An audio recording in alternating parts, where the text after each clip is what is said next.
దొరికావు. నేను మహారాజా. నువ్వా మహానుభావా? భావా అనండి చాలను. మహారాజా, తమరు నానాటికి చిన్న పిల్లలైపోతున్నారే. ఏం చేయను బావా, వయసు వైభోగం అంతా మహారాణి గారితోనే పోయి. ఈ ఇంటికి దీపం ఆధారం అంతా మా చిత్రాంగదనా. చిత్రం ఆమెనే కొడుకనుకుని ఏదో ముచ్చట తీర్చుకుంటున్నాను. ఆమెకు పెళ్లి పేరెంట్ అయి నలుగురు పిల్లలు పుట్టే వరకు ఈ పిల్లలతోనే కాలక్షేపం. అదెంత భాగ్యం మహారాజా. కళ్యాణ గడియ తోసుకొస్తే అల్లుడు తనంతటి తానే వెతుక్కుంటూ తమ దర్శనానికే వస్తాడు. మల్లిక, ఎందుకే ఈ ఆవేశం? గడుసు పిల్ల ఎవరినో తారసిల్లితే తగిన పాఠం చెప్పుకుంటాడు. ఆ ఆక్రోశం తమ ఉంటూ వెళ్ళబుచ్చుకుంటాడు. వేళాపడని వేళాపడం చాలండి బావగారు. తారసిల్లితే మటుకు తారతమ్యాలు ఎరకుండా దురుసుగా మాట్లాడతారా? రాకుమార్తో సరసాలాడడానికే సాహసిస్తాడా? రాకుమార్తో సరసాలే? ఎవరా సాహసి? ఎవరో పరదేశి కురువీరులట, ద్రోణాచార్య వారి శిశువుడట. రాకుమారి మేము రాజ ఉద్యానవనంలో ఆడుకుంటూ ఉండగా తారసిల్లాడు. తమరు మామ కావాలట మహారాజా. నేను మామ కావాలా? మామే ఇదేదో తేల్చవలసిందే మహారాజా. అవును, తేల్చవలసిందే. యువరాజు గారిని కూడా రమ్మని చెప్పు. పదండి పదండి పదండి. మళ్ళీ పీఠం వేస్తున్నారే మహారాజా? ముందు చెప్తాను. మీరుంటే ఉండండి, నేను మాత్రం ఉండను. ఉండనంటే ఉండను. అరుగో మహారాజు గారు. కన్యలను అవమానించింది ఈ సాహస్య మహారాజా. ఇతడేనా? అభివాదనం మహారాజా. బాగు బాగు. మా పరోక్షంలో తిరస్కారం, మా సమక్షంలో నమస్కారం. మాకు తెలియకుండా మా సీమలో ప్రవేశించి మా ఉద్యానంలో విశ్రమించి మా పిల్లలతో వేళకొడలాడుతూ మా సంబంధానికే వర్తమానం పంపిస్తావా? సావధానంగా విని సత్కరించండి మహారాజా. అంతా వినే మాట్లాడుతున్నావు. నీవా మాకు హెచ్చరిక చేసేది? ఇలా చూడు, నువ్వు కురువీరుడువేనా? ద్రోణాచార్యుని శిష్యుడివేనా? ముమ్మాటికి నిజమే మహారాజా. ద్రుపదుని బంధించి తెచ్చి గురుదక్షిణ సమర్పించిన దౌర్బలశాలి, మత్స్యయంత్రం భేదించి ద్రౌపదిని చెట్టపట్టిన వీరాధి వీరుడు అర్జునుడు వీరే మహారాజా. నేను అప్పుడే అనుకున్నాను.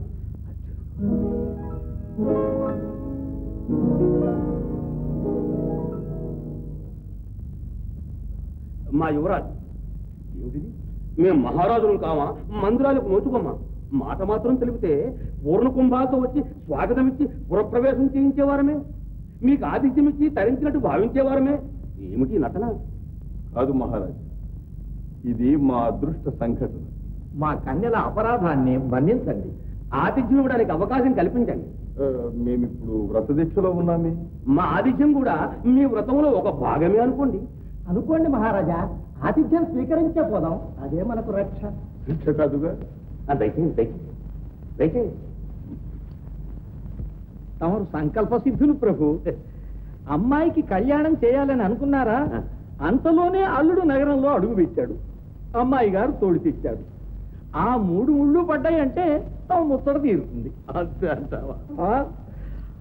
అమ్మాయి చిలిపితనానికి నొచ్చుకున్నాడేమో. మెచ్చుకున్నాడు. తోటలో ఆ ఇరువురి వాళ్ళకారు తమరు చిత్తగించారో లేదో నేను బాగా పసిగట్టాను. అది ప్రేమకు ప్రత్యక్ష నిదర్శనం. తొలి చూపులో మొలకెత్తిన ప్రేమ మలిచూపులో మారాకు వెయ్యాలి. మన విజయానికి అంగీకరిస్తాడో లేదో. వల్లని వాడైతే కన్నెలతో కబురంపిస్తాడా? వెళ్ళి అడుగుదామా? ఎంత మాట! ఆ మాట నోట వెంటే మనం రప్పిలో ఆడిన ఆటే మరికొంత సాగిందంటే కథ రసకందాయంలో పడుతున్న మాట. విడిచి కొట్టదు కదా. ఎంత మాట! అది నాకు వదిలిపెట్టండి. ఆగండి ఆగండి, నేను రావలే, మీరు పోవలే. వీరితో పాటు నీవు కూడా పోవలే. ఎక్కడికి బావగారు?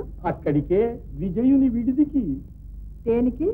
కళకళలాడుతూ కన్యలందరూ అతిథికి సపర్యలు చేయవలెనని. మహారాజుల ఆజ్ఞ? కాదు కాదు, ముచ్చట. చెల్లదని మనవి చెయ్యండి.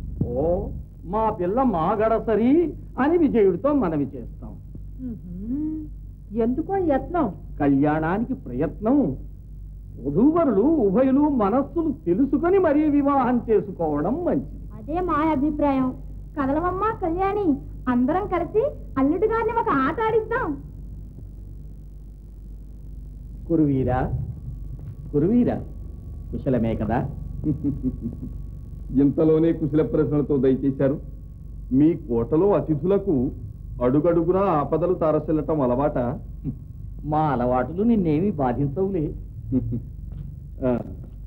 అయితే తమరు దయచేసిన కార్యం మాక ఉభయులకు మహారాజోపచారములు నీవు అనుభవించుట చూచి మేము ఆనందించుట. ఈ కార్యక్రమము నీవు అంగీకరించిన వెంటనే ప్రారంభము కానున్నది. తమరు తలపెట్టింది తప్పదుగా. ప్రారంభించండి.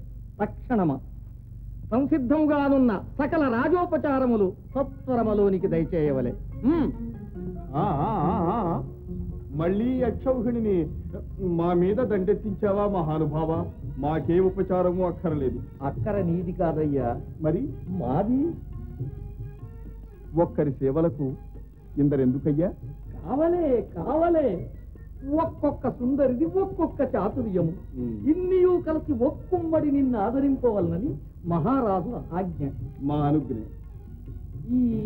ఈ చిన్నారి పన్నీరు జల్లును, ఈ గజయాన గంధమలందును, ఈ అలివేణి పూలమాల అర్పించు, ఈ విరిబోణి వీణలు మరి ఈ సింగారి చాతుర్యం ఎందులోనో సెలవీయలేదే? ఈ చిన్నది ఈ చిన్నది ఈ చిన్నది ఎందుకు కొరగాని వట్టి ఉత్సవ విగ్రహం.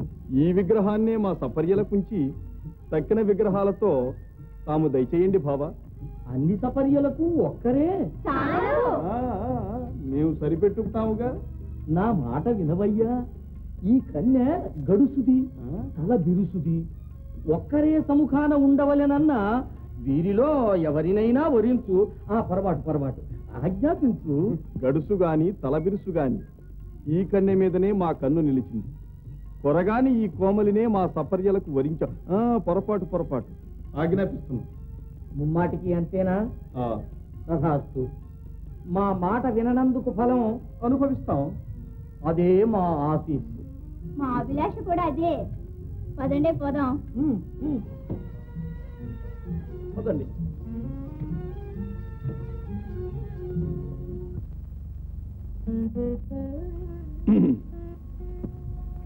నీ పేరు?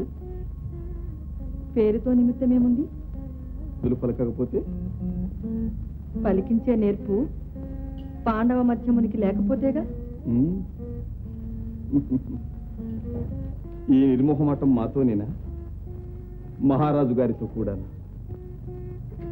మహారాజుతో అంతటి చనువు మా అందరికీ ఉంది. అందరికంటే మహారాజుకు నీ మీదే అధిక వాత్సల్యమేమో. ఏమో. లేకపోతే ఎందుకు కొరమాలిన వారిని కోటలో ఉంచి పోషించవలసిన అవసరం? మహారాజునే అడగండి. అక్కర్లేదు, నీ ముఖం చూడగానే తెలిసింది. ఆడపిల్లలకు ముఖం వాచిన మహారాజు గారు నిన్ను పుత్రికా వాత్సల్యంతో పెంచుకుంటున్నారు. కనుకనే నీ మాట విని నన్ను పట్టి తెప్పించారు. విజయులని వినగానే బెదరి అతిథి మర్యాదలు చేసి ప్రసన్నుణ్ణి చేసుకున్నారు అనేనా శ్రీవారు అనేది? అబ్బెబ్బే, శ్రీవారు ఏమీ అనలేదు అని నీతో గెలవను లేదు. ఇక మాటలు చాలించి సేవలు ప్రారంభించు.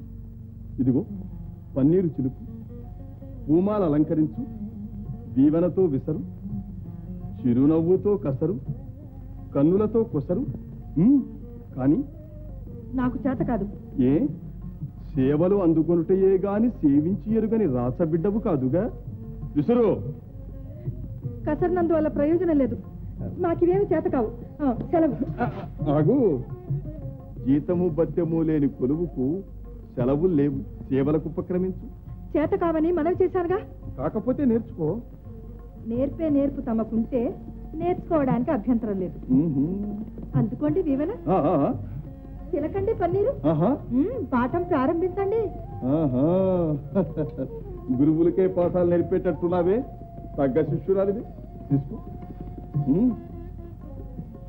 విసురు. అలా కాదు, ఇలా అయితే ఒకే గాలి ఇద్దరికీ సోకుతుంది. చేతికి చెయ్యి అందించి ఇలా విసురు.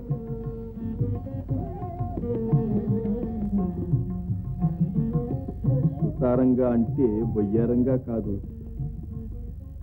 ముఖం ముడుచుకోరాదు, అంతటితోనే అలసిపోరాదు. అడుగులోనే హంసపద. నీకు ఈ శిక్షణ చాలదు. మరో మంచి పథకం ఆలోచించి ఉంచుతాను. రేపు ఉదయమే పాఠం ప్రారంభించు. నిన్నే నాణించేసి మమ్మందరినీ సాగనంపగానే మన నాటకం వారికి అర్థమైపోయింది అనుకున్నాం. పొరపాటు. అయితే రాకుమారు అని పోల్చుకోలేదన్నమాట. అన్నమాటే మాటకు మాట రెట్టించి మారాముగా బదులు చెప్పాను. పాపం చాలా బిరుసు దాసి పడుతుందనుకున్నారు.